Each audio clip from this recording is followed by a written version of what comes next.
Bonsoir, salut tout le monde, salut le chat, Bonsoir. j'espère que vous allez bien. Comme d'hab, hein, content de vous retrouver ce soir pour le live. Salut Fabien. Donc Fabien et je te le dis aussi pour toi alors et pour tous les Mhm. spectateurs, Fabien c'est un journaliste de la rédaction qui est là, qui Ok, fait le modérateur et qui des fois pose des questions. Il est spécialisé en philo, donc peut-être qu'il aura quelques trucs à dire ce mhm. soir. Très bien. Bon bah voilà, je vais quand même présenter notre invité. Donc ce soir, je suis avec Laure, qui, euh, qui a aussi pour pseudo Game of Hearts, qui a une chaîne YouTube voilà, qui s'appelle aussi Game of Hearts et qui parle sur cette chaîne de féminisme et d'écologie politique, c'est ça? C'est ça, exactement. Voilà, ou qui parlait, parce que je crois que tu as pas mal ralenti ces derniers temps. Oui, oui, oui, j'ai dû m'arrêter. Quand est-ce que c'était la dernière vidéo? C'était en septembre. Et je me suis arrêtée en septembre parce que j'ai commencé à travailler en juillet. Et donc, j'avais encore un petit stock que j'ai publié pendant 2, 3 mois. Et puis après, il a fallu que je m'arrête parce que c'est trop de travail. Ok, ouais. Salut Kwamazero, bienvenue. Voilà, juste je vous rappelle les commandes pour ce soir. Donc on a le point d'exclamation invité avec un deuxième E, puisque c'est l'or. Donc on accorde. Et donc avec cette commande-là, vous pouvez accéder à un lien vers sa chaîne, un lien vers ses réseaux sociaux. Et puis pour la VOD, comme d'habitude, point d'exclamation VOD si vous voulez le lien vers la chaîne YouTube. Ce live sera rediffusé dessus. Elle sera sans doute disponible demain, voire après-demain, mais normalement, je m'occupe de ça demain. Sans accent, Fabien, le invité, pour la commande. Bonsoir Samou Sassa, bienvenue. T'es encore là ce soir, c'est cool. Voilà, bon, on a beaucoup de choses à dire parce que en fait, les sujets qu'aborde Laure sont super vastes. Donc, je vais pas trop traîner sur l'intro. Je crois de toute manière que j'ai dit tout ce que j'avais à dire. Donc, bah voilà, on va parler de vulgarisation ce soir et en particulier d'écologie politique et de féminisme. Salut Lisu. Voilà, la commande marche bien, ça c'est cool. Euh, d'habitude, d'habitude, t'es la deuxième vulgarisatrice que je reçois en cette qualité sur la chaîne. Mais ce que je fais, c'est que je parle un petit peu au début du parcours voilà, de vulgarisateur. Des fois, c'est des parcours un peu atypiques où on a été à la fac et puis au lieu de continuer le cursus universitaire, on a échoué vers la vulgarisation. D'ailleurs, je dis vulgarisation, mais je ne sais pas si c'est le terme que tu emploies. Je sais qu'il y a des gens qui disent médiation scientifique. Tu as une préférence? Il y a enfin, j'utilise les deux termes pour désigner deux contextes différents. En gros, la vulgarisation pour moi, c'est quand on a un contenu qui est fini et fermé et où il n'y a pas d'interaction qui est prévue dans le contenu. Et la médiation, je conçois ça comme le moment où on est vraiment avec un public et du coup, on fait une médiation, quoi. Ok. Ah ouais, oui, j'avais jamais entendu cette façon de distinguer les choses. Je sais qu'il y a des gens qui aiment pas vulgarisation parce que c'est voilà, vulgaire et que du coup c'est pas très élogieux pour ni pour le public ni pour la matière qu'on essaie de leur partager. Mais ok, ça c'est une autre distinction que je connaissais pas. Donc tu préfères médiation pour les interactions. Ouais, voilà, pour le coup, les interactions, j'en ai rarement, vu que depuis que j'ai commencé à faire de la vulgarisation, de la médiation, on a été beaucoup enfermés. Mais peu importe, en fait, ça me dérange pas. C'est la distinction que je fais, moi, comme ça, dans ma tête, et après, les gens disent ce Ok. qu'ils veulent. Mais on dit valorisation scientifique, Fabien aussi des fois. On peut aussi dire valorisation C'est scientifique. aussi le terme qu'on entend dans les facs, je crois. Voilà, bah écoute, ma première question, c'est par rapport à ton parcours. T'as fait quoi? T'as fait des études en philo, c'est ça? Ouais, bah, j'ai fait d'abord une licence un peu pluridisciplinaire où j'ai fait de l'histoire, des lettres et de la philosophie. Et puis ensuite, j'ai eu une spé philo quand j'étais en L3 et ensuite j'ai fait un master de philosophie. J'ai passé les concours de l'enseignement, j'ai été certifiée de philosophie, j'ai enseigné la philosophie. Ok. Voilà. À quel niveau? Bah, le niveau d'enseignement, il y en a qu'un seul, c'est le niveau du bac. Enfin, maintenant, ça a un peu reculé dans le lycée, mais à l'époque, c'était uniquement, la philosophie au bac, quoi. D'accord, ok. Ah oui, en étant certifié, on peut pas enseigner à la fac, je crois. C'est ça. Ah non, non, non, les concours de l'enseignement, c'est les concours de l'enseignement du second degré. Ok, d'accord. Ok, donc tu as été prof de philo. Et Mmh. puis, ça s'est arrêté quand tu as commencé la chaîne ou c'était en même temps? Et ben, j'ai envoyé ma démission et j'ai ouvert ma Ok, chaîne. Oui, c'était plus ou moins au même moment, oui. d'accord. Donc, tu as commencé la chaîne parce que tu as arrêté les cours, c'est ça? Alors, j'ai commencé au moment où je travaillais encore, j'étais encore à mi-temps à l'époque et j'ai commencé, parce que, j'étais dans une perspective de réorientation. Je savais pas du tout encore ce que j'allais faire et je me suis dit que j'allais commencer par faire ce que j'avais envie de faire. C'est-à-dire effectivement revenir sur, les sujets qui moi m'intéressaient quand je faisais de la recherche en master et ce que je voulais pouvoir continuer en fait et ça m'intéressait de le faire en ayant des interlocuteurs auxquels, expliquer tout ça. Parce qu'il y a rien de plus, formateur dans ses propres disciplines que, de comprendre en expliquant, quoi. On va dire ça comme ça et puis c'était aussi une possible, réorientation professionnelle dans le domaine de la vulgarisation et de la médiation scientifique. D'accord, c'est quelque chose que tu avais envie de faire depuis longtemps ou ça t'est venu quand tu as arrêté l'enseignement? Alors, j'ai arrêté l'enseignement parce que je voulais arrêter l'enseignement et en même temps, j'ai découvert enfin, l'idée m'est venue que ça pouvait être intéressant, de faire ça. Hem, Moi, ce que j'aurais voulu faire à la base, c'était plutôt de la recherche, sauf que, c'est assez compliqué, quoi et je me suis entre guillemets, «rabattue» sur, la médiation, la vulgarisation, à défaut de réussir à me sentir bien dans l'enseignement. Ouais, En tout cas dans l'enseignement tel qu'il est, actuellement, avec l'éducation nationale et cetera. Je voulais voir si on pouvait enseigner ou en tout cas transmettre, de la philosophie de manière différente mhm. et après, bah, se posent toutes les questions de rentabilité de ce genre d'emploi qui n'existe pas vraiment, quoi. En fait, Ah ouais, il bien fallait sûr. créer Oui, un emploi. d'accord. Et tu as réussi? Heu, j'ai commencé à réussir au moment où j'ai trouvé un emploi dans la recherche. D'accord.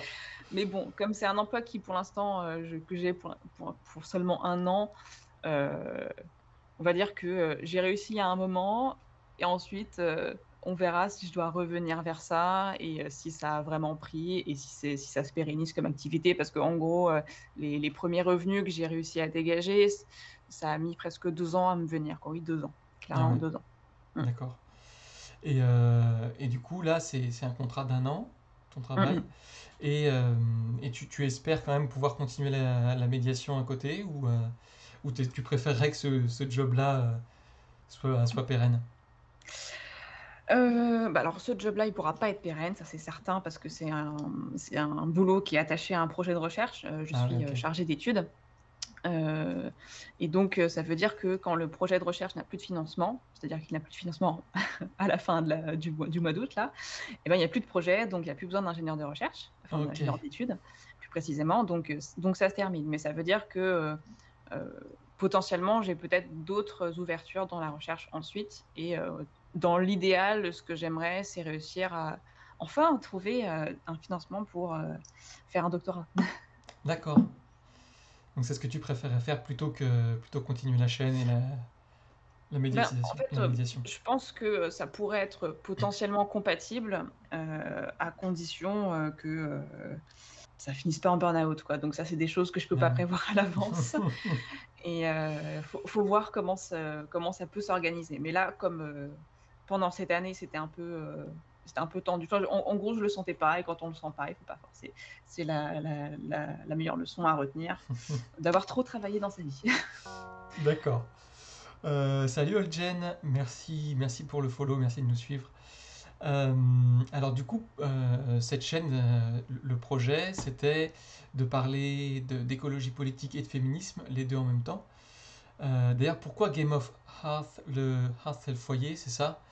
Tout à fait. Pourquoi? Parce que, je voulais, donner un peu l'idée que, que j'ai abordé, que je vais peut-être continuer à aborder, des, en gros 2 champs de problématisation de certaines questions, qui ont à voir avec, la question, du domestique, avec la question de l'habitation, avec, la question, de l'intime et que ce sont aussi des champs qui sont, habités par une certaine conflictualité. C'est-à-dire que c'est pas un endroit lisse où on est tous d'accord, mais au contraire, il y a des thèses qui s'opposent, des gens qui discutent, qui ne sont pas d'accord et cetera et je voulais pouvoir montrer, la diversité et la conflictualité qui sont au sein de de ces champs de recherche, de ces questions, voilà.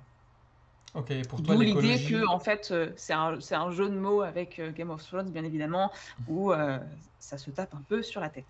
Voilà. D'accord. Ok, je comprends.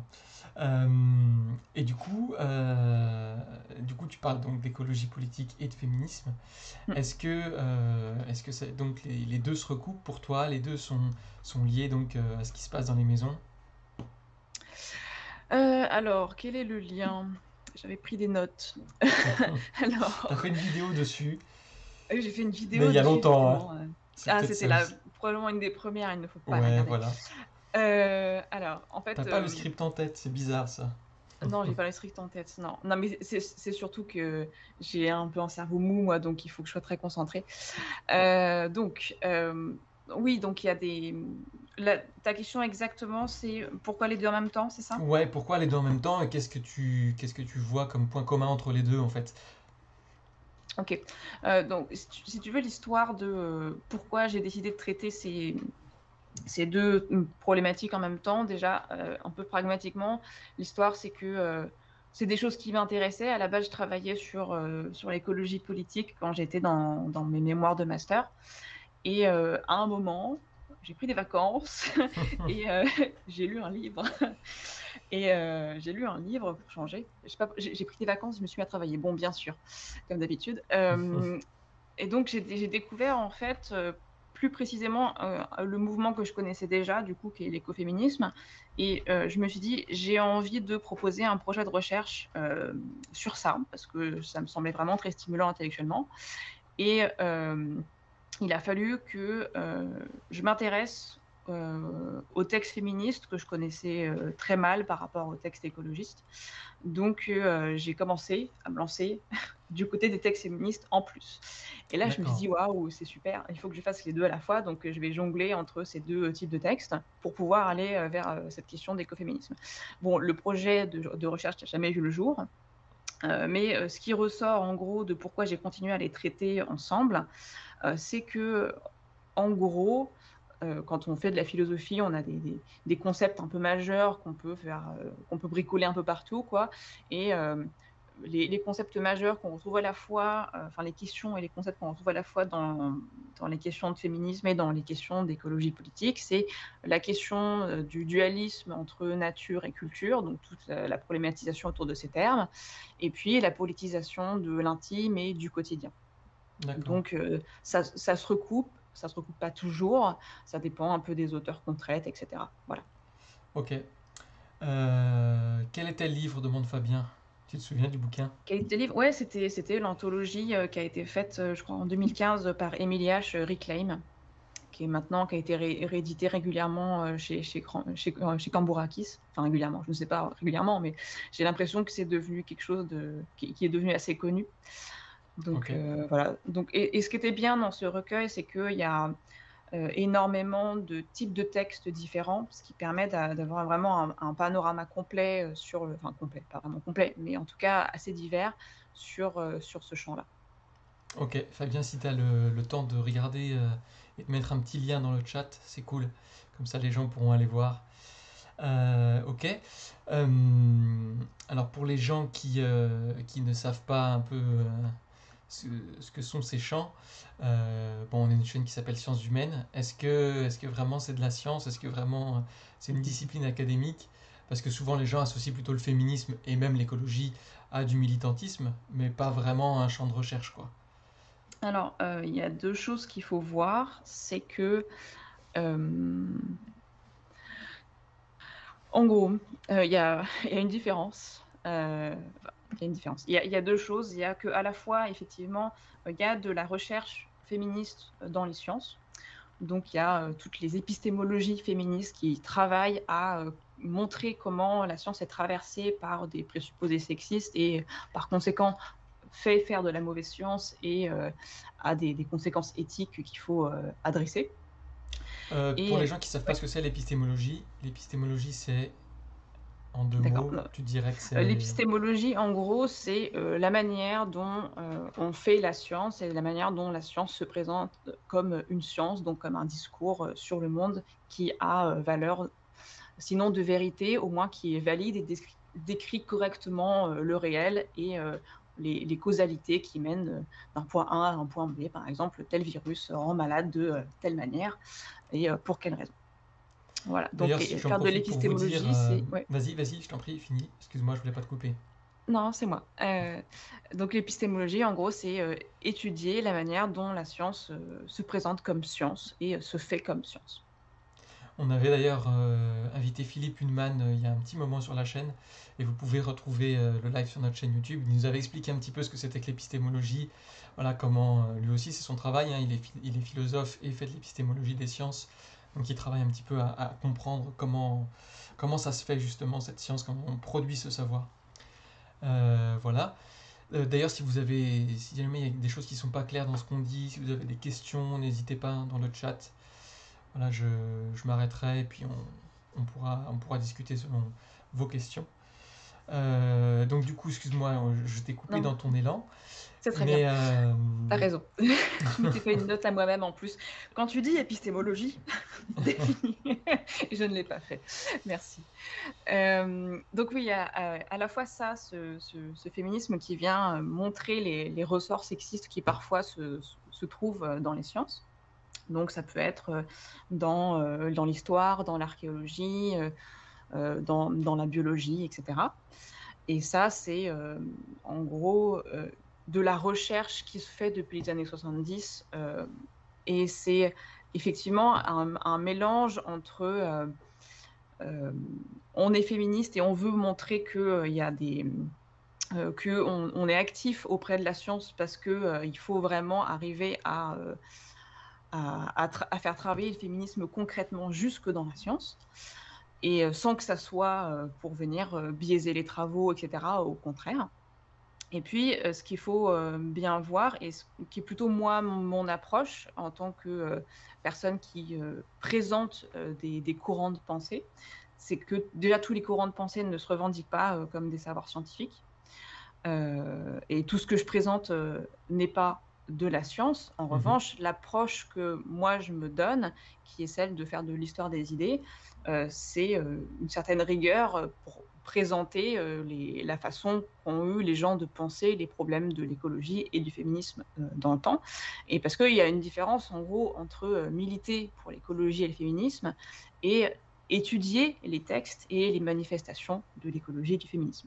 Par exemple, si j'étudiais le fascisme, je pense qu'on ne me demanderait pas si je suis fasciste, voyez. donc, donc voilà, ma démarche à moi, c'est pas forcément de venir dire je suis d'accord avec ça et je veux que vous y croyez avec moi. Ça, Mhm. c'est annexe en fait. Mes propres convictions, c'est différent, même si évidemment je m'y intéresse de manière positive.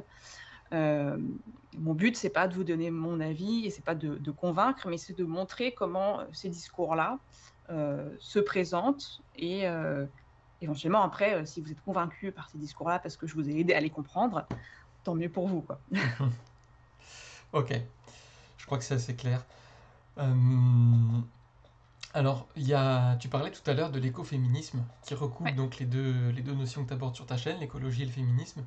Est-ce que tu peux nous expliquer un peu ce que c'est que l'écoféminisme? ok. Euh, alors, l'écoféminisme, c'est plein de choses à la fois, en fait. C'est une sorte de diversité actuellement, mais en général, on présente les débuts de l'écoféminisme comme un mouvement qui est né un peu simultanément à différents endroits, aux États-Unis, en Grande-Bretagne, un peu en France, parfois dans des pays qui ne sont pas occidentaux, mais ça, c'est plus, pour moi, c'est plus sujet à discussion parce que le terme le terme n'est pas vraiment revendiqué et du coup, le coller ailleurs que dans des contextes où il est sorti, des contextes occidentaux où il est sorti, ça me semble un peu difficile à faire. Mmh. Mais néanmoins, c'est, un terme qui est apparu dans les années 70, au moment où il y a eu des manifestations de femmes qui manifestaient contre, pendant la guerre froide en gros, contre cette sorte de terreur nucléaire et à la fois contre le nucléaire civil et la menace nucléaire, de la guerre et qui du coup se sont mobilisés et ont, organisé des manifestations qui étaient assez hautes en couleurs, notamment autour du Pentagone et cetera, avec des immenses poupées, des chants, des danses et cetera et après, il y a une sorte à partir de ces mouvements qui étaient vraiment très, grassroots comme on dit, donc de la base, Ouais. de femmes qui, militaient pour, en gros la défense de leur environnement de vie et qui montraient que, bah, voilà, on vit à côté d'endroits où il y a de la pollution, on a peur pour nos enfants et comme nous sommes les premières responsables et responsabilisées en tant que femmes, bah, c'est nous qui, devons dire que, il y a un problème et montrer que la culture dans laquelle, on vit, n'est pas propice, à la vie, telle qu'on nous demande de la conserver et de la faire perdurer et du coup, c'était une sorte de, mouvement contre-culturel, hem, qui, proposait de voir de manière, positive et de donner plus de valeur en gros aux besoins quotidiens, à une sorte d'économie de subsistance, aux soins et cetera. Donc toutes les, qualités qui étaient, valorisées comme étant, plutôt, du côté du féminin, de la Ouais, nature et c'est ça. cetera. Il y a eu une sorte de retournement du stigmate pour dire: «Eh bien, tout ça, c'est très important et sans ça, on ne vit pas» et par conséquent, ce qu'on veut, c'est pas juste, nous, rester les garantes de cet ordre-là, mais que la société décide de se donner, ces valeurs-là comme positives et de changer son ordre de valeurs pour, laisser de côté la guerre, la destruction, la domination de la nature et cetera. OK, oui, du Voilà. coup, par rapport à ça, c'est un peu la question que j'avais, qui est une des critiques qu'on entend par rapport à l'écoféminisme, c'est de dire que on revendique toutes les valeurs, entre guillemets, qui sont rattachées aux femmes, donc le fait de prendre soin de la famille, des enfants, le fait de s'occuper des autres, etc., d'être sensible à ce qui se passe autour de soi. Euh, donc on le met en valeur, mais en même temps, euh, on renforce un peu le cliché aussi de dire que c'est des valeurs qui sont féminines, quoi. Ben, en fait, dans l'idée, je pense qu'il faudrait c'est pas qu'il faudrait que, mais l'idée qui était que, hem, ça devait cesser d'être attribué seulement au féminin. Donc si ça renforce, ces stéréotypes-là, c'est que le mouvement entre guillemets «est mal fait» ou qu'il n'est pas encore arrivé à son point de maturité qui est de dire que, ça y est, tout le monde s'est rendu compte que c'était très important et que c'était pas juste des histoires de bonnes femmes, quoi. Donc ça ne m'étonnerait pas qu'on en soit encore très loin effectivement et je pense que ce que tu relèves là, c'est, le problème, en gros, du fait qu'il y a eu des récupérations de ces thématiques-là et qu'on retrouve beaucoup l'écoféminisme à des sauces, un peu dépolitisées, et ça a été absorbé, en gros, d'une certaine manière par les outils de consommation, quoi. C'est devenu un peu un truc de marque, du trending, de base et du coup, on retrouve ça dans les magazines féminins et Hmm. ça ressort, ouais, ça ressort en ayant perdu un peu toute sa force politique, quoi. Ouais, salut Barbure, merci d'être passé, merci de nous avoir laissé un petit message dans le chat. Bonne soirée à toi, et puis oui, t'inquiète pas, le replay sera dispo demain, donc tu pourras voir tout ça. Ouais, du coup, il y a ce côté-là où un peu, il y a le côté c'est cool d'être une femme au foyer, tout va bien, c'est normal. Enfin, ça doit être plus valorisé, le fait de, je sais pas, de s'occuper de ses enfants, de fabriquer des choses, le do it yourself à la maison, etc.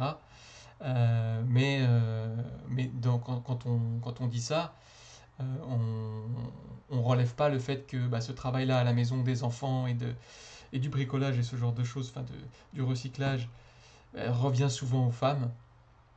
Et donc pour toi, oui, il faut pas oublier ce pan-là de l'écoféminisme, quoi.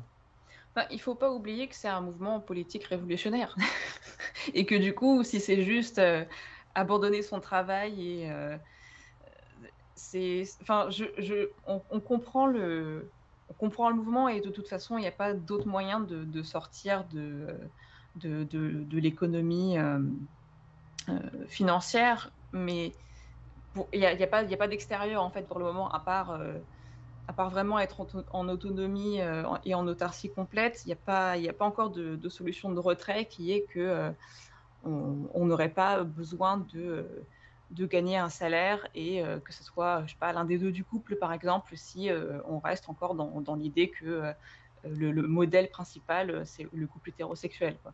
Oui, Donc potentiellement, l'idée, c'est que si ça en reste là, c'est qu'on a gardé, le côté un peu faible de la chose et qu'on a oublié d'aller jusqu'au bout de la révolution, quoi. ouais, ok. Olgen qui dit on peut aussi remarquer que ces qualités sont associées aux femmes tout en le critiquant et le regrettant. C'est un peu Mmh. ce double constat-là qui est fait avec l'écoféminisme, si je comprends bien ce que tu dis. Oui, c'est ça, c'est regretter que ça soit pas des qualités qui soient, valorisées, pour tous et toutes et trouver, et que tous et toutes s'en chargent, en fait. Voilà. Ouais. Plutôt que de le laisser seulement aux femmes. Exactement. Mais Ok. après, c'est sûr que, comme l'écoféminisme est un mouvement porté par des femmes, nécessairement Oui, ça reste des femmes qui nécessairement, revendiquent ce genre de qualité. Bunker D aussi, salut. Ça fait un moment qu'on t'avait pas vu, c'est cool que tu reviennes. J'espère que tu vas bien. Il nous dit, je sais pas ce que Vandana Shiva vaut dans l'écoféminisme. Alors, Vandana Shiva, peut-être que tout le monde ne la connaît pas, d'ailleurs certainement que tout le monde ne la connaît pas. Mais elle s'en revendique et tient des propos ultra essentialisants, il me semble. Alors, est-ce que tu peux nous parler un peu d'elle? Tu la connais, je suppose? alors, ça fait très longtemps que je l'ai pas lu, ça c'est des choses qui lui ont été reprochées et je crois qu'on a, un bon nombre de textes qui soit lui reprochent des choses, soit expliquent pourquoi, les reproches sont infondés. Donc honnêtement, j'ai pas grand-chose à dire sur Vandana Shiva. Après, est-ce que, il y a des textes, complètement essentialistes au premier degré dans les productions écoféministes? Oui, certainement, mais il y a une grande diversité de textes qui disent plein de choses différentes. Donc si on fait un gros paquet et qu'on veut, absolument tout mettre à la poubelle, moi je veux bien. Je veux dire, chacun fait ce qu'il veut avec, les idées qu'il a envie de développer ou pas. Mais c'est sûr que, c'est pas, l'idée, essentialiste n'est pas, le cœur de l'écoféminisme. Et bien souvent, ce qu'on essaye de rappeler par rapport à certains textes, c'est que, ils sont soit stratégiquement essentialistes, c'est-à-dire ils viennent revendiquer ça, d'une manière, pour Excuse-moi, je te coupe, ouais. parce que je pense que essentialiste, on va avoir besoin de le définir. Mmh. Qu'est-ce que OK. c'est des féministes essentialistes? Donc les féministes essentialistes, bon, on peut donner plusieurs définitions, je pense, mais globalement, l'essentialisme dans le féminisme, c'est essayer de dire qu'il y aurait quelque chose de, spécifique à, l'identité femme et qui serait, absolument, hem, différente. En gros, c'est plutôt ça, on va dire presque différentialiste, par rapport à, l'identité homme et que du coup, on a des qualités, chez les femmes qui ne sont pas présentes chez les hommes, auquel cas on a, l'essentialisation de certaines qualités qui seront accordées à, certains types de personnes et pas à d'autres. Si je résume Voilà. grossièrement, ça veut dire que dans les chromosomes des femmes, il y a des gènes pour s'occuper des enfants et pour faire la cuisine, quoi. Alors c'est pas nécessairement, accolé à un discours, biologiste, D'accord. mais ça peut se manifester de manière très différente. Ça peut être, mais c'est vrai que c'est souvent ramené au corps, à la question de, la fécondité, de porter des enfants et cetera. Oui, c'est plutôt que les gènes, ça va plutôt être, l'utérus. Oui, puisque la femme a porté des enfants, par exemple, c'est normal qu'elle s'en occupe plus par la suite, ou puisque la femme a allaité, c'est normal que les enfants aient un lien plus étroit avec leur mère qu'avec leur père, ce genre de choses. Ce genre de choses et l'idée que c'est une expérience irréductible, en fait, et complètement propre aux hommes ou aux femmes. Ouais, ok. Donc voilà, on a défini un peu ce que c'était que l'essentialisme. Et donc un des reproches qu'on fait à Vandana Shiva, qui est une écoféministe, c'est d'être un peu trop essentialiste, c'est ça, c'est ce que tu disais. C'est des choses qui lui ont été reprochées à elle et à d'autres dans l'écoféminisme. Après, Vandana Shiva, je crois qu'il y a eu des tas d'autres reproches. Il y a eu quelques charrettes, contre elle, notamment contre, sa manière de présenter aussi, certains événements historiques. Bon, alors, j'ai plus ça en tête et je crois que je l'ai jamais eu en tête parce que justement à chaque fois qu'on se met à parler d'écoféminisme, on agite, Vandana Shiva en disant: «Oui, mais regardez, tout ce qu'elle a dit d'horrible, donc forcément, Ok, tout l'écoféminisme, on va le mettre à la poubelle». Bon, j'ai pas eu, c'était un projet que j'avais, je pense, au bout d'un moment de venir à parler de Vandana Shiva, mais je l'ai pas fait et ça m'a pas semblé, incontournable. ok. Merci pour le follow, Bière pour Dieu. Très beau pseudo, hein, en passant. Bonsoir à toi, c'est cool que tu sois avec nous. Voilà, Fabien qui disait apparemment l'un des principaux livres de Vandana Shiva a été publié pour la première fois en français début janvier. Restons vivantes. Ah oui, c'est parce que c'est une autrice qui est indienne, si je me trompe pas. Et du coup, oui, ses écrits sont pas forcément accessibles en France depuis très longtemps. En fait, l'écoféminisme, en France, il a été, ça fait quelques années seulement qu'on commence à s'y intéresser. Ce qui fait que, tout le corpus de textes qu'on pouvait avoir en écoféminisme, il est principalement anglo-saxon. Donc, il est accessible pour les gens qui lisent en anglais, mais encore faut-il, le connaître et je pense que c'est depuis en gros 2014-2015 que ça commence à vraiment s'accélérer et là, ces 2 dernières années, on a énormément de publications Ouais, et voilà. Donc de plus en plus de textes accessibles, pour se faire une meilleure idée, de l'ensemble de tous ces textes, quoi. d'accord. Ok, ok. Alors du coup, on a parlé un petit peu de ce qui recoupait l'écologie et le féminisme. On a encore une petite demi-heure devant nous. Et je me suis dit en préparant le live qu'on aurait quasiment à 100% pas le temps de parler à la fois d'écologie et de féminisme. Et du coup, je me suis dit que peut-être un petit sondage dans le chat pour savoir ce que vous avez envie d'aborder, ça pourrait être pertinent. Donc comme j'en ai jamais fait, je vais tester. On va voir si ça fonctionne. Je vais essayer de faire un petit... non, commande non reconnue. Comment on fait un sondage qui marche bien pour savoir si vous préférez parler de féminisme ou d'écologie. Parce que du coup, toi, tu abordes les deux sujets hein, Mmh. dans ta chaîne. Il y a des vidéos spécifiques à l'écologie, des vidéos spécifiques au féminisme. Pourquoi ça marche pas si je fais la commande?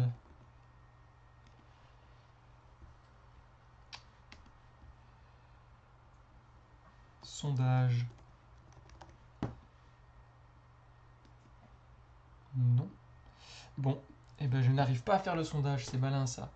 Euh, Vous parlez de l'intersection des deux, alors on en a parlé un petit peu, mais après le problème c'est que j'ai peur qu'on devienne un peu spécifique et jargonnant, et je pensais rester un petit peu dans le, on va dire en surface pour que ça reste accessible. Aurette qui dit féminisme ça me va bien, oui comme j'arrive pas à faire le sondage, sinon vous pouvez toujours écrire, hein. Ça marche aussi. Donc si vous avez Mais une préférence entre écologie et féminisme, dites-nous. Et puis bon j'avais préparé des questions pour les deux sujets, hein, donc de toute manière. Féminisme également, dit Samu Sassar. Ok. Eh ben écoutez, on n'a qu'à partir là-dessus.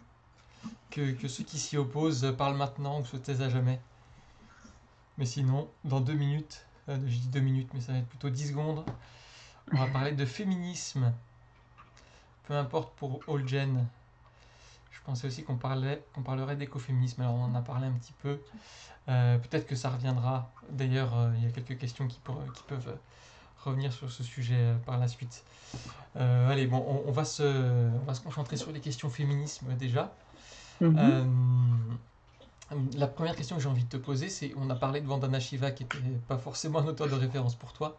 Mhm. Toi, c'est quoi les références qui t'ont le plus marqué dans le féminisme, les auteurs, les autrices que tu as lus et voilà, qui t'ont marqué? Je pense que peut-être la plus grosse claque conceptuelle, la claque conceptuelle du début, c'était le texte de Monique Wittig, La pensée straight, Ok. où elle fait un lien entre la domination masculine et la contrainte à l'hétérosexualité. Et il y a une contestation complète des catégories de genre en faveur de leur destruction. Et j'ai trouvé ça incroyable. Et du coup, c'est à la fois très perturbant parce que ça sape un peu tous les trucs sur lesquels on se repose gentiment. Et en même temps, c'est très libérateur. Donc, mais je ne sais pas si c'est des textes qui sont extrêmement accessibles. Dans mon souvenir, ça se lisait plutôt pas mal. Ouais. Euh, mais vraiment, pour moi, ça vaut vraiment le coup de se lancer dans la lecture de Monique Wittig. Et c'est une des premières vidéos d'ailleurs que j'ai faites. Malheureusement, du coup, elle est de très mauvaise qualité, sûrement visuellement, mais c'était une des premières, un des premiers textes que j'ai trouvé vraiment, vraiment bluffant, quoi. Voilà. Je crois que juste avant, j'avais peut-être lu Le deuxième sexe et ça m'avait laissé un peu sur ma faim d'un point, parce que c'est énorme en fait, hein. Je sais plus combien, il y a 2 volumes et c'est une somme incroyable et c'est parcourir des tas de de faits d'histoire à une vitesse hallucinante et à chaque phrase, on se dit: «Ah vraiment? Tout ça?» Et on se dit: «Ah, il faudrait des études d'histoire pour la moindre affirmation», parce que c'est vraiment une somme vraiment incroyable qu'elle a réalisée. Du coup, ça me semblait un peu trop et pas assez resserré. Et les textes de La pensée straight, en fait, c'est vraiment un petit recueil avec des textes qui sont courts et qui, en même temps, sont extrêmement condensés et amènent des propositions intellectuelles qui sont vraiment, vraiment bluffantes, quoi. Ok. Hem, Donc oui, quand tu disais le deuxième sexe, c'est le bouquin de Simone de Beauvoir, je suppose. ouais, j'ai pas dit le Euh, nom, Simone de Beauvoir, ouais. La pensée straight, c'est après Simone de Ah Beauvoir, il me oui, oui, semble. oui, Mhm. tout à fait. Alors, Et donc oui, straight, c'est par opposition à homo, c'est ça, homosexuel. bah, c'est surtout, ouais, alors, je sais pas exactement si c'est par opposition, parce que sinon on dirait hétéro. Mais, oui, mais effectivement, ouais, je pense que c'est ça. Tu as raison. Par D'accord. opposition à gay ou lesbien ou homo. Mhm. Pour moi, plutôt, chez Monique Wittig, c'est plutôt lesbien, D'accord. parce que c'est son principal sujet Oui.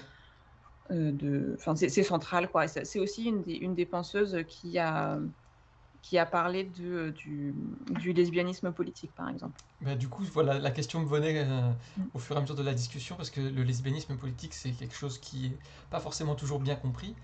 Mhm. Est-ce que tu peux nous expliquer en deux mots ce que c'est le lesbianisme politique? Eh bien, c'est, décider, quand on est une femme, de renoncer à l'hétérosexualité, à la pratique de l'hétérosexualité pour, s'émanciper, des rapports de domination qui sont, pour Monique Wittig, propres, à, l'hétérosexualité. Voilà, Ok, donc c'est choisir de cesser d'avoir des relations, avec, avec des hommes cisgenres, a priori, et heu et par conséquent, bah, devenir lesbienne. Ok, si pour moi le concept fait un peu débat, c'est il y a Mmh. quand même pas mal de tenants du fait que l'homosexualité ne se choisit pas. C'est pas un choix Mmh. si je suis gay ou lesbienne. C'est quelque chose voilà, qui vient à moi sans que je puisse rien y faire. Soit je suis né comme ça, soit mon histoire fait que, mais j'ai pas de contrôle dessus.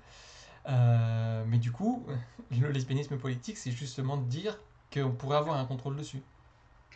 Alors non, je pense que les 2 peuvent très bien cohabiter, mais enfin, en fait, si justement on dit politique, c'est parce que, il y a l'idée d'un choix qui, n'est pas forcément facile, en fait, et qui ne va pas de soi, Ouais, qui est pas, entre guillemets «naturel». C'est-à-dire qu'on va pas, pencher vers ça, si, on ne fait que, s'écouter et du coup, ça veut pas dire que, soudainement, on va se réveiller avec, des désirs qui ne sont jamais, ceux qu'on a eus auparavant. Au contraire, c'est plutôt se dire que, on va refuser les autres désirs pour, aller vers autre chose et essayer de potentiellement de travailler aussi, son imagination, enfin son imagination, je sais pas si on peut dire ça, mais son, heu, sa conception du couple, de la sexualité et cetera. Alors, d'accord. comment dire? Je pense pas que, enfin ça reste un choix politique. C'est ça qu'il faut bien se dire, ça ne va pas, changer, l'intérieur de soi. Oui, bien sûr, ouais. Et d'ailleurs, c'est ce que tu dis, Olgen, on ne choisit pas non plus d'être hétéro malgré la conscience des mécanismes de domination des hommes. Oui, tout à fait, on peut tout à fait être une femme hétéro malgré soi ou un homme hétéro malgré soi. D'ailleurs, quand je disais que on peut choisir, ça ne veut pas dire que du coup c'est systématiquement un choix, mais ça veut dire qu'on peut envisager que l'orientation sexuelle puisse aussi, en plus de tout le reste, être le fruit d'un choix ou voilà, d'un travail politique sur soi. C'est Mmh. ça. Voilà. Ok. Donc ça c'est pour Monique Wittig. Est-ce que tu as Ouais. des autres auteurs qui t'ont marqué? Je sais que tu as fait une série sur Judith Butler sur ta chaîne. Alors, c'était pas vraiment une série, c'était, je voulais faire une lecture complète. Alors j'ai fait une lecture complète de la première partie, ce qui nous a pris je ne sais plus combien d'heures et en fait, j'ai répondu à la question, enfin j'ai posé la question de savoir, quel livre, vous fait peur et vous avez quel livre vous auriez besoin qu'on lise avec vous, en gros. Et évidemment, Judith Butler est ressortie parce que c'est une lecture Je très comprends. difficile Ouais. Mm. et du coup, j'ai fait ça. C'est pas parce que j'adore Judith Butler, c'est parce que C'est les gens parce n'arrivent que pas les à la gens lire. voulaient que tu en parles. Voilà. Mais Par c'est vrai contre, qu'elle a la réputation d'être très, ouais. très difficile à aborder. Salut Oui, Andy de Almeida, bonsoir. Merci pour le follow. Excuse-moi, ouais, donc du coup, t'as parlé de ça, de son bouquin? ouais. Alors, moi, je suis pas une grande passionnée de Butler, et c'est vrai que ses habitudes syntaxiques sont, particulièrement, rebutantes. Mais sinon, il y a d'autres choses. Alors, c'est pas forcément des grands classiques, mais par exemple, il y a un livre qui est sorti, de sociologie, qui est sorti récemment, je crois qu'il y a 1 an ou 2, chez La Découverte, qui s'appelle Le genre du capital, Ok, de Bessières et Gola, qui sont 2 sociologues. Et donc c'est un terrain, en fait, qui a été fait, en France. Donc contrairement à ce qu'on peut se dire quand on regarde la couverture, on a l'impression qu'on va parler des États-Unis dans les années 50, mais en fait pas du tout. C'est un terrain qui a peut-être 10-20 ans, je pense 10 ans, ouais. d'accord. Et donc c'est, un ouvrage qui montre comment le patrimoine, financier, le patrimoine, immobilier échappe, aux femmes, de manière très concrète, hein. Donc l'enquête a été faite en France et ça donne une bonne idée de, la manière dont fonctionnent les transmissions patrimoniales et pourquoi elles sont en défaveur des femmes. Donc c'est vraiment une enquête où on va aller regarder dans, ce qui se passe, dans les pratiques, des notaires, par exemple, ou ce qui se passe dans les familles, pourquoi, telle femme, heu renonce à, l'héritage de telle chose, par rapport à ses parents, au Ouais. profit de son frère et cetera et c'est vraiment très intéressant parce que c'est des toutes petites dynamiques et qui, au final, font que, il y a une inégalité, dans les héritages et dans les transmissions patrimoniales en défaveur des femmes et c'était vraiment très intéressant et ça s j'ai l'impression, moi, en tout cas, quand je l'ai lu, que ça se lisait un peu comme une sorte de roman et c'est très, très abordable et Donc ouais, on c'est se rend facile vraiment compte d'accès. que c'est des petites mécaniques qui ont, des gros impacts, en fait, ensuite, par une sorte d'effet le boule de neige, on va dire, mais Ouais. donc ça, Et c'était d'ailleurs, vraiment très intéressant. et Ouais. ça fait penser donc au thème de ta chaîne, au foyer, et ça rejoint un peu ce qu'on disait tout à l'heure sur l'écoféminisme et voilà l'idée du foyer, c'est que là, bah, à la maison, il y a aussi ce genre de choses qu'on peut remarquer, c'est-à-dire que bah, même si les femmes s'occupent de beaucoup de choses, finalement le capital leur revient rarement, quoi. Oui, oui, voilà, c'est ça. C'est montrer comment il y a une sorte de différence de valorisation entre les activités d'une femme et les activités d'un homme, et que du coup, ça la coupe du patrimoine financier et de la possibilité d'entreprendre au-delà de ça, quoi. Parce que et du coup, il y a toute euh, en gros, ça montre comment le couple et le mariage et ensuite la transmission aux enfants euh, sont aussi des problématiques économiques assez conséquentes et qui sont rarement abordées, sauf quand il s'agit de divorcer, parce que là, pour le coup, les choses viennent sur la table et on entre justement dans les questions de jugement, etc. Et, et le fait de montrer qu'il y a ces accords-là qui sont souvent implicites au moment où la relation se construit ou dans la famille, parce que c'est difficile de parler d'argent et de dire concrètement, bah là, vous me faites perdre des sous, etc. Euh, c'est vraiment très intéressant de montrer comment tout ça se construit de manière un peu silencieuse et officieuse, on va dire, parce qu'il y a certaines pratiques qui sont aussi des pratiques juridiques qui sont pas très nettes quand on les regarde, quoi. Ouais, Et est-ce que tu as des exemples de voilà, ça? ça fait très longtemps que je ne l'ai pas lu, mais je crois qu'il y a des témoignages de notaires qui sont assez clairs sur la manière dont ils considèrent la façon dont une femme n'est pas censée hériter. Je ne sais plus du tout comment c'est, hein. Hmm. Faudrait que je relise ce livre, mais en tout cas, c'est très abordable et du coup, je le conseille vivement. Voilà. Ok. Autre chose? Ou Bah, un dernier truc, ouais. bon, c'est plutôt un point de départ. euh, pour revenir sur la question de l'épistémologie qu'on avait abordée tout à l'heure, il y a une théoricienne qui a été très importante pour la question de l'épistémologie féministe, qui est Sandra Harding. C'est une des plus connues en fait dans l'épistémologie féministe. Ces textes sont vraiment assez fondateurs et ça permet bien de se mettre en tête que les productions scientifiques ne sortent pas d'un milieu de pure objectivité.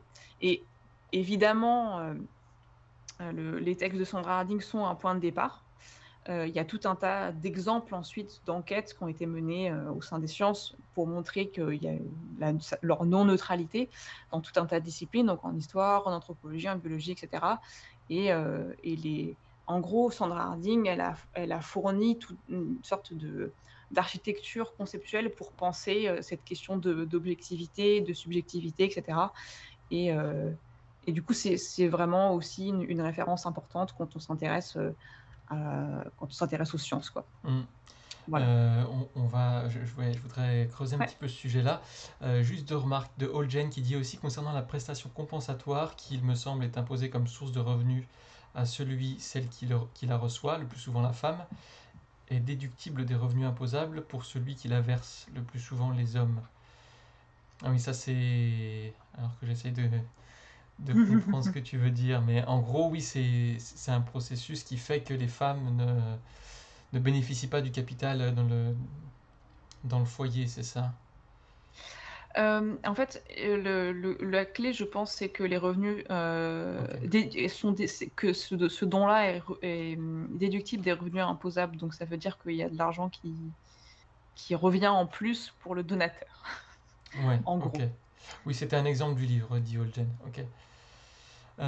Et Oretsky, alors c'est une question. La cause féministe est de plus en plus connue, en tout cas j'ai l'impression, et un peu reconnue par les hommes aussi. Est-ce qu'on comprend pourquoi au niveau politique ça avance aussi lentement? Alors Euh, alors, pourquoi ça avance aussi lentement? Euh, Ben parce que ça n'arrange pas les hommes. Je ne sais pas. Là, comme ça, au doigt mouillé.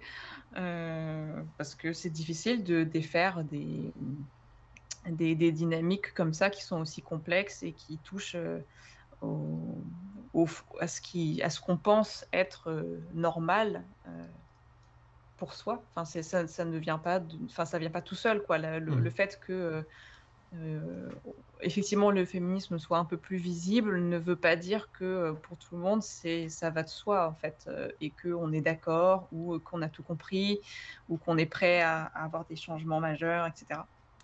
Bah, du coup, justement, je voulais discuter de ça aussi, et notamment d'épistémologie féministe. Mhm. Euh, alors, si j'essaie de résumer ce que j'en ai compris, notamment en regardant ta chaîne, en fait, Mhm. ce que disent les comment on dit, épistémologues, Ouais.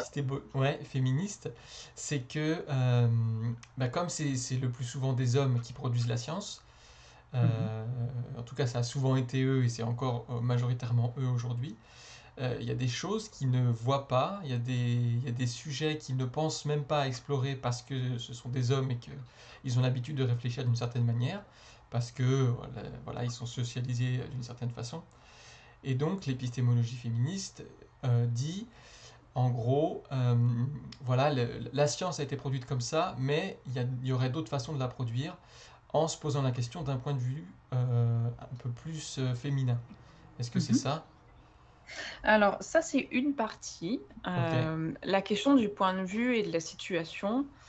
Alors, c'est pas un point de vue féminin, parce que là, Ok. enfin, la formulation fait qu'on a l'impression qu'on va reglisser vers de Oui, oui, je l'essentialisme, comprends, mais pardon, c'est c'est pas le c'est bon mot. plutôt une position dans la société qui amène à nécessairement penser des choses différentes, parce que on se voit pas donner les mêmes charges ou éduquer à la même sensibilité. C'est une éducation potentiellement. Et donc la question du point de vue, c'est une partie seulement de l'épistémologie féministe, mais effectivement, c'est une partie qui est très importante.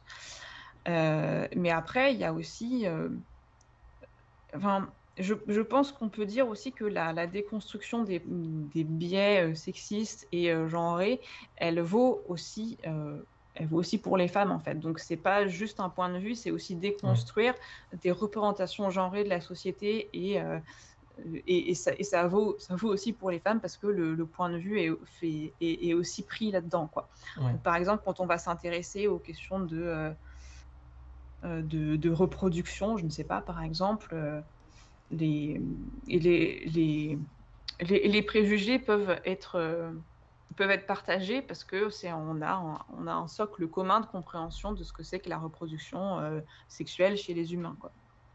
Heu, mais oui, c'est tout à fait, une partie de ce que tu expliquais, la question du point de vue fait partie de ça, quoi. Peut-être plus non, non, pas peut-être plus, c'est ça, je m'arrêterai là. Ok. Donc on a pas mal de remarques. Bunker D qui dit il y a plein de déclarations de féminisme partout et la misogynie explicite est condamnée, mais dès qu'on parle de sexisme structurel, il y a des levées de boucliers. Oui, donc en fait, c'est. Tu veux dire, tu fais allusion au fait que ben, quand on est. Voilà, quand on parle du fait qu'il y a des choses dont on ne se rend pas compte, qui sont plus ou moins conscientes, parce qu'on a intériorisé des normes de genre qui sont plus ou moins sexistes, quand on dénonce ce genre de choses, c'est plus difficile que juste dénoncer une misogynie explicite. T'es d'accord Ouais, avec je ça pense que, alors? en gros, ce que dit Bunker D, c'est que, évidemment que, c'est une tarte à la crème de dire qu'on est contre, les inégalités entre les hommes et les femmes, qu'on est Ah oui. contre les violences faites envers les femmes. Hmm. Oh, oh, quelle surprise! Mais que, derrière ensuite, toutes les ressorts les plus fins de la domination, et son propre apport à la domination, ça c'est plus difficile de le reconnaître et de voir qu'il y a des choses à changer chez soi, quoi. C'est-à-dire qu'on voit difficilement, la poutre qu'on a dans l'œil, quoi, en gros. Ouais. Ok, ouais, ça c'est le proverbe. Ouais. Et d'ailleurs, Fabien dit, et si revient à la question du foyer, bah, du coup, dans ce genre de questions, on revient vite à de l'intime, à de l'internalisé, d'où plus de résistance. Non, Oui, c'est une oui, ouais, question. ouais, complètement, ouais. Ben, en fait, des principaux, une des principales batailles, je pense, pour, toutes les femmes hétérosexuelles, c'est de de gérer leur couple hétérosexuel avec le fait que, bah, potentiellement, on est sujet à être dominé ou à devoir se battre pour obtenir, ce qu'on veut et que potentiellement enfin, ce qu'on veut, de l'égalité, quoi. Mhm. Et et que potentiellement, bah, ça peut très bien, écraser des couples, quoi, complètement. Parce qu'il y a des choses qui ne sont pas, facile à faire entendre, à, au conjoint, par exemple, ou de demander, des participations différentes ou ce genre de choses et ça peut casser des constructions, personnelles, des familles sur lesquelles, on a besoin dont on a besoin pour vivre, en fait et qu'on ne peut pas renoncer même en souhaitant, le plus fort qu'on peut, être libre. On ne peut pas y renoncer parce que c'est des choses qui sont trop importantes, qui font trop partie de nous-mêmes et du coup, on comprend à quel point c'est difficile de les remettre en cause, quoi. Ouais, on sait qu'il y a beaucoup de recherches sur ce plan-là, sur ce qui se passe à l'intérieur des foyers, à l'intérieur des couples et des familles. Pour toi, du coup, est-ce que l'écoféminisme, ça pourrait être une réponse aussi à ce genre de problème? Pour contrebalancer ce qu'on disait au début, c'est-à-dire que l'écoféministe a tendance à renforcer les préjugés de genre, mais si on prend le bon côté de l'écoféminisme, pas forcément. Ben, si on prend le bon côté. En fait, ça dépend plutôt de la manière dont les luttes, sont faites. C'est-à-dire que je pense pas que, par exemple, ouvrir un bouquin d'écoféminisme chez soi avec son conjoint, change quoi que ce soit. Ouais. Par contre, si effectivement, il y a, mmh, du militantisme, très actif qui est fait autour de la revalorisation de qualités féminines et cetera, peut-être qu'au bout d'un moment, on finira par, changer les structures sociales et c'est ça le but en fait, c'est pas juste faire ça chez soi. C'est changer les structures sociales pour que ça ne soit pas juste une affaire privée qu'on règle, parce qu'on a la chance d'avoir quelqu'un, avec qui c'est possible de le faire. Mais du coup, il faut vraiment avoir une structure complète qui soit remaniée pour pouvoir permettre que la subsistance soit importante, soit valorisée, soit, entre guillemets «rémunérée» et qu'elle ne reste pas le fardeau de, quelques-uns dont les autres profitent, quoi. Alors du coup, oui, quand tu dis changer les structures sociales, est-ce que tu Mmh. as des exemples pour rendre ça un peu plus concret? Hem, Qu'est-ce que ça veut ça dire dé changer les oui? structures sociales? La structure sociale, tu veux dire par rapport à la structure sociale dominante, c'est ça? Eh ben, je pense que, il y a plein de manières de vouloir les changer, mais globalement, ça serait, heu, sortir de, la conception dominante du travail, par exemple. L'emploi salarié ou, la non rémunération des travaux domestiques. Enfin, il y a plein de manières, plus ou moins, social-démocrates ou plus ou moins anarchistes de de choisir des mesures qui seraient changer les structures sociales. Ça dépend, de ce qu'on désire d'un point de vue politique, quoi. En gros, c'est un peu le programme, mais je pense que c'est ça, en fait. C'est se dire que, à la fois l'écologie et le féminisme font partie, des questions qui sont politiques et que par conséquent, quand on envisage, des changements sociaux, à l'échelle globale, que ça soit, je ne sais pas moi, changer de président ou arrêter d'avoir un président. Heu, c'est, ces questions-là de genre et d'écologie doivent faire partie des choses qui changent et des choses qui sont réfléchies Hmm, parce que ce sont des choses politiques. d'accord. Ok, bah écoute, je pense que une bonne conclusion parce qu'on arrive au bout du live d'une heure. Bon, on aurait pu parler de tout un tas d'autres choses, mais je trouve que voilà, c'était déjà très intéressant. Je vais juste rappeler, quand même avant de terminer, hop, juste vous remontrer la chaîne de Laure, voilà, qui s'appelle Game of Hearts. Je vous remets les liens dans le chat. Paf, voilà, il n'y a que nous qui nous servons des commandes, mais pour nous au moins c'est pratique. Donc vous avez la chaîne YouTube, vous avez le Twitter de Laure qui était avec nous, vous avez les sujets dont on a parlé ce soir sont creusés et bien plus profonds dans les vidéos de Laure que vous retrouvez sur sa chaîne. Voilà, ben, merci beaucoup d'avoir été avec nous, Laure, c'est super. Je Merci à disais toi Hugo, merci. dans un tweet avant le live que ben, j'avais beaucoup regardé tes vidéos à un moment et que ça m'avait beaucoup aidé aussi, moi, voilà, dans mon couple, à essayer de changer un peu les choses et de m'éduquer. Donc, ben, merci pour tout ce que tu fais sur ta chaîne. N'hésitez pas à aller voir, à aller creuser un petit peu ces vidéos. Il y a des sujets voilà, même différents bien sûr de ceux qu'on a abordés ce soir. Merci à tous ceux qui ont participé. J'en profite juste tant que j'ai le temps pour vous rappeler, je sais même pas si vous le savez, mais hop là. Donc on a le dernier numéro de Sciences Humaines qui est en kiosque. Et donc on vient de changer de formule, donc on a refait tout le magazine. Donc le dernier numéro est sur la France d'après, vers un nouveau modèle de société que vous pouvez trouver en kiosque. On a aussi en ce moment en kiosque les grands enjeux du monde contemporain. Là c'est que je vous mette ça bien, de la science politique, voilà.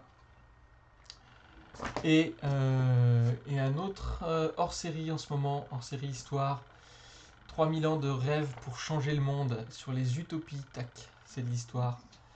Donc tout ça, vous les trouvez en kiosque. On a trois magazines en ce moment, si jamais les sujets vous intéressent. Voilà.